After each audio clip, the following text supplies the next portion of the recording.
मुबैना तौर पर MQM London को मेरे कत्ल की जो है, मैं अपनी बात कर रहा हूँ जाती, मेरे कत्ल का जो टास्क है वो इनकी तरफ से, जनरल फैसल नसीर की तरफ से मुबैना तौर पर यहाँ एमक्यूएम लंदन को दिया गया। यहाँ के इदारों को ये बात बहरहाल पता है, लेकिन इसके बाद जो इनकी एमक्यूएम से जो तल्लुकात हैं, तो मैंने आपका पिछला वीलॉग किया अरशद शरीफ शहीद की शहादत के ऊपर।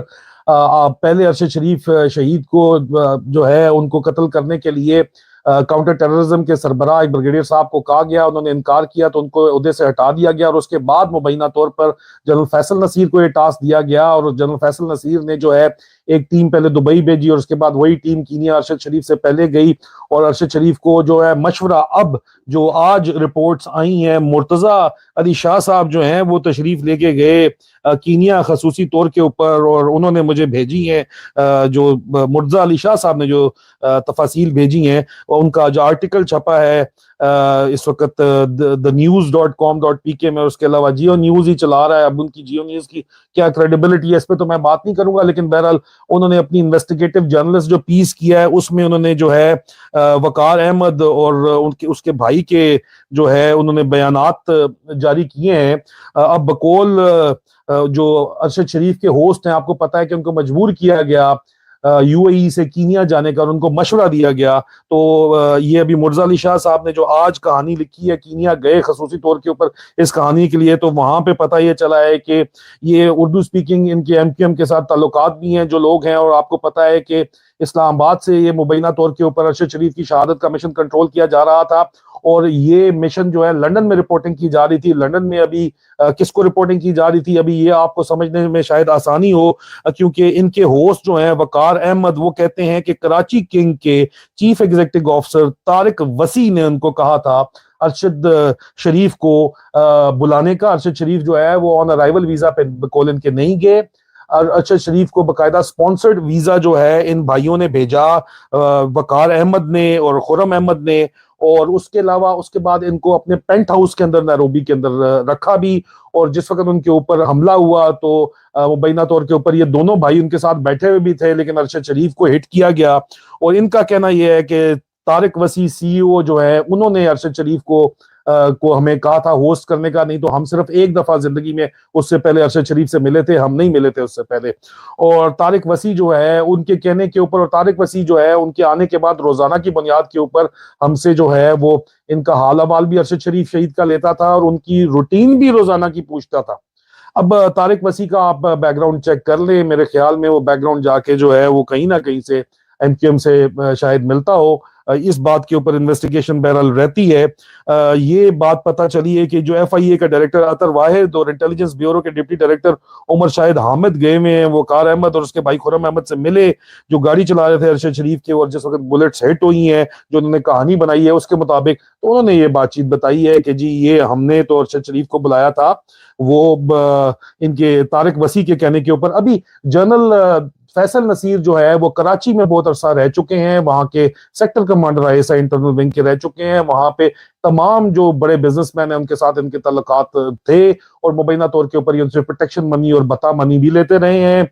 उनके काम कराने के ऊपर ये वहां का तरीकेकार है, इसके ऊपर जो है वो अगर कभी फिर इंक्वायरी हुई तो लोग सामने आके बयान भी दे देंगे, और फौजी अफसरान के अंदर से ही निकल के लोग बयान दे देंगे कि किस किस्म की हरकतें करते रहे हैं। इसके अलावा ये कोयटा में रहे हैं, बलूचिस्तान में, वहां पे मिसिंग पर्संस के केसेस के अंदर जो है इनका नाम हमेशा बोलता है, क्योंकि इनके पास जो भी इन्वेस्टिगेशन के लिए आए अक्सर लोग उनमें से फिर बाद में मिसिंग पर्संस की लिस्ट के अंदर शामिल हो गए।